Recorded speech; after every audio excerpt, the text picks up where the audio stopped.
Halo Genjoters, kembali lagi di Storyline Recap. Apa kabar kalian semua? Semoga diri kalian dan dompet kalian sehat walafiat ya. Awal bulan cuy. Oke. Di video kali ini kita akan menceritakan alur film Sin Island yang dirilis pada tahun 2018. Film ini mengisahkan seekor istri yang kebetulan ia adalah pramugari cantik. Karena kecantikannya itu, ia menjalin hubungan dengan seorang pilot. Padahal ia sebenarnya punya suami cuy. Bagaimanakah kisah-kisah asmara mereka? Ya udah deh, daripada lama-lama mending kita skuy langsung ke videonya cuy.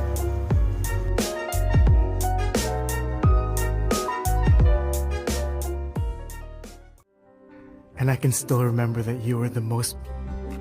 Nalala ko pa nga. Film ini diawali oleh adegan calon pasutri yang sedang menikah dengan bahagia.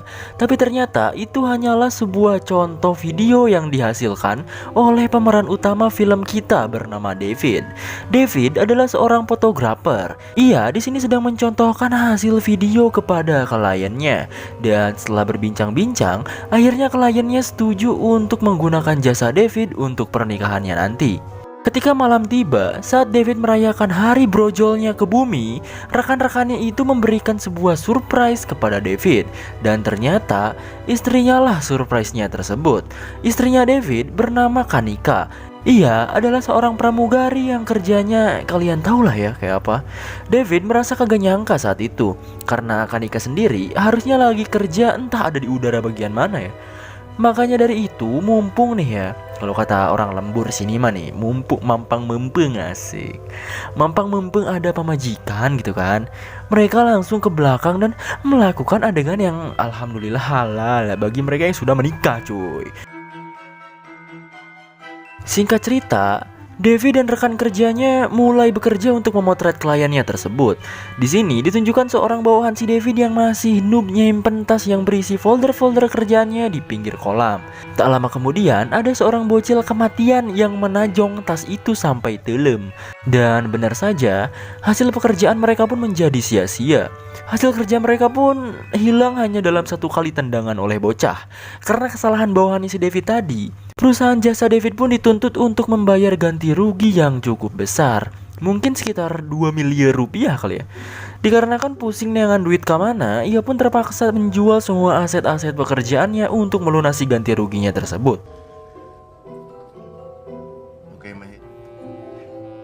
Singkat cerita, 2 tahun setelah kejadian najong kantong, David yang sudah bangkrut terpaksa menganggur. Ia menjalani hari-harinya beres-beres rumah, ngepel, nyapu, ngumbah piring, nyese, ngaladog, HS, modal, dan rebahan cuy.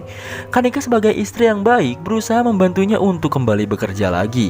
Tapi karena masih trauma berat kegagalan dalam bisnisnya, ia gak bisa move on dan menolak hal tersebut. Malam ketika Kanika tidur, ia bermimpi lagi digenjot sama pilot sekaligus rekan kerjanya. Kanika bercerita kepada para temannya, mereka malah menyangka bahwa Kanika sendiri melakukan hubungan gelap dengan si pilot itu. Tapi si pilot yang bernama Steven selalu membantu Kanika dan membuat Kanika lumayan baper lah. Saking baiknya nih ya, ia rela nganterin Kanika buat balik ke rumahnya. Padahal ia sendiri tahu gitu kalau Kanika sebenarnya udah nikah sama cowok lain kan. Siapa coba yang gak baper digituin cuy. Apalagi pilot sudah pasti tajir gitu. Apalagi good looking kan. Saat di rumah, David sebagai seorang suami minta buat enak-enak gitu cuy. Minta jatah lah. Tapi si Kanika nolak. Karena hal ini, David langsung curiga mikir yang enggak-enggak sama istrinya itu. Dan kecurigaan ia pun diperjelas dengan bukti chatan Kanika dengan si pilot yang ia lihat sendiri di ponsel Kanika itu. Ditambah lagi, Kanika juga dianterin pulang kan sama si pilot itu. Di suatu malam, Kanika diajak buat dinner sama Steven dan teman-temannya yang lain. David akhirnya memutuskan untuk ikut makan malam sama Kanika. Di sana, kecurigaan ia pun semakin jelas karena tatapan Kanika dan senyumannya itu selalu tertuju pada Steven. Hal ini membuat David sebagai seorang suami cemburu besar dan marah kepada Kanika. Bahkan ia menuduh Kanika sudah pernah digenjrot sama si pilot itu. David pun stres. Naglalandian kayo! Plastic kahit konti! Ano, tama ho? Tama! Singkat cerita, sebagai mantan rekan kerja sekaligus sahabat David, sahabatnya ini pun berusaha menghibur David dengan memberinya tiket untuk liburan ke sebuah pulau bernama Sen. Karena merasa pemberian rekannya ini boleh juga dan lagi stres riut sirah gitu kan, David akhirnya gaskeun buat liburan sendirian ke pulau itu cuy. Perjalanan liburannya pun dimulai. David terbangun dari tidurnya karena telah makan kecubung. Ia langsung mencari cincin kawinnya yang terjatuh. Tapi alih-alih, ada seorang cewek bahenol yang lagi yoga cuy. Ia bernama Tasya. David langsung teler setengah mati lagi gara-gara lihat si Tasya lagi yoga dengan bodinya kayak body Tamiya tanpa casing sedikit pun cuy. Dan si Tasya itu langsung marah kepada David karena agak mengganggu aktivitas yoganya. Padahal dia sendiri gitu yang mengganggu iman si David gitu kan. Ngapain yoga kagak pakai casing anjir. Ketika malam tiba, David ketemu lagi sama si Tasya ini. Ia pun berinteraksi dan sebagai permintaan maaf, ia pun mentraktir Tasya di situ. Diketahui, katanya Tasya adalah seorang desainer yang sedang liburan di Pulau Sen. Karena karakter Tasya juga nggak boring dan gampang klop gitu kan. Entah kenapa, dan tanpa disuruh juga, si Tasya joget-joget di hadapan David yang membuat David agak lumayan gitu kan. Dan semakin lama, hubungan mereka pun semakin dekat. Di sisi lain, Steven si pilot perusak hubungan orang pun berusaha mendekati lebih dekat lagi dengan Kanika. Ia mulai menggitukan Kanika cuy. Tapi Kanika tiba-tiba sadar dan ingat kepada suaminya. Ia akhirnya menolak untuk bergenjot ria dan pergi meninggalkan Steven. Mampus kau Steve, pilot doang tapi ngerusak hubungan orang. Hubungan dekat Steven dan Tasya benar-benar semakin edan. Mereka membuat dosa besar dengan cara yang nikmat, yaitu bergenjot ria. Sungguh kelakuan laknat, coba anjir, parah gak? Kanika yang kangen rindu akan sang suami, akhirnya ia nyusulin ke tempat liburan suaminya. Setelah sampai di kamar David, mereka pun dipertemukan kembali. Dan tiba-tiba Oh, hi David. Where's David? I left some... Found it. Tasya dengan santuinya datang dan ngambil cangcutnya yang tertinggal. Tentu sudah dipastikan bahwa Kanika sebagai istri akan berpikiran liar kemana-mana melihat Tasya. Kanika akhirnya marah hebat kepada David. Bahkan untuk Tasya sendiri, ia juga marah gak jelas karena kehadiran Kanika saat itu. Kanika dan David bercerita kepada sahabatnya masing-masing perihal kejadian itu. Dan di antara mereka berdua, mereka memiliki keinginan untuk memperbaiki rumah tangganya. Kanika dengan bahasa kuyup menemui David dan saling memaafkan satu sama lain. Tapi apakah cerita film ini selesai begitu saja? Mari kita lanjutkan.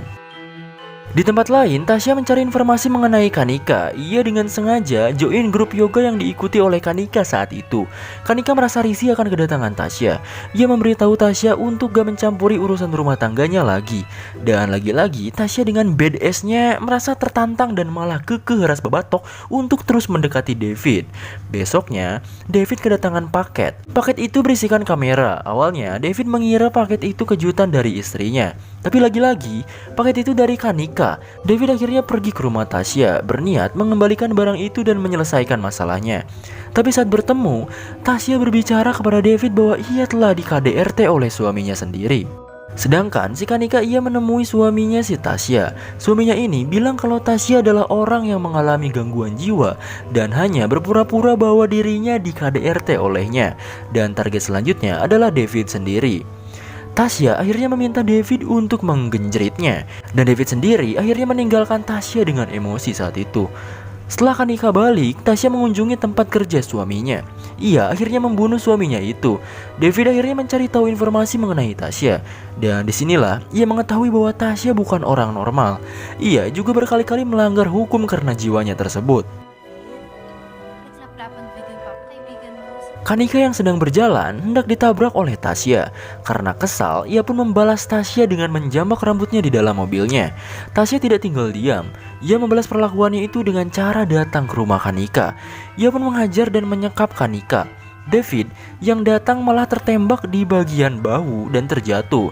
Sedangkan Kanika berhasil melepas ikatannya dan mulai ribut sama si Tasya ini. Kanika mendapat luka sayatan di pipi dan terpojokan. David dengan anugerah Tuhan yang diberikan akhirnya bisa bangun dan mendorong Tasya dari balkon sampai terjatuh. Tapi anehnya, Tasya malah bisa bangun lagi walaupun sudah terjatuh di lantai atas cuy. Saat hendak menyerang, Kanika menembakkan pelurunya dan Tasya pun berhasil ditewaskan.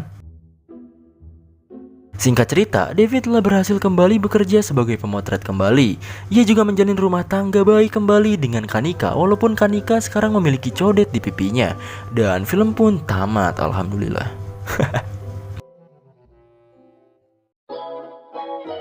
Jadi begitulah ending film Sin Island. Memang awalnya yang selingkuh si istri gitu kan. Yang benar-benar selingkuh ternyata si suami, kampret emang ini film cuy. Tapi dibalik itu semua, banyak sekali hal yang bisa kita dapatkan di film ini cuy. Mungkin contoh kecilnya, segala sesuatu yang kita lakukan di masa sekarang bisa aja sesuatu itu kita alami atau bisa aja lebih parah dari apa yang kita lakukan gitu. Contohnya ya si Kanika ini, selingkuhnya sih gak seberapa gitu kan, tapi hal serupa yang ia alami lebih dari yang ia lakukan gitu. Yaudah deh, semoga kalian semua terhibur dan jangan kemana-mana. Jangan banyak jajan supaya uang kalian kagak habis di awal bulan. Keep on genjoters and see you on the next video.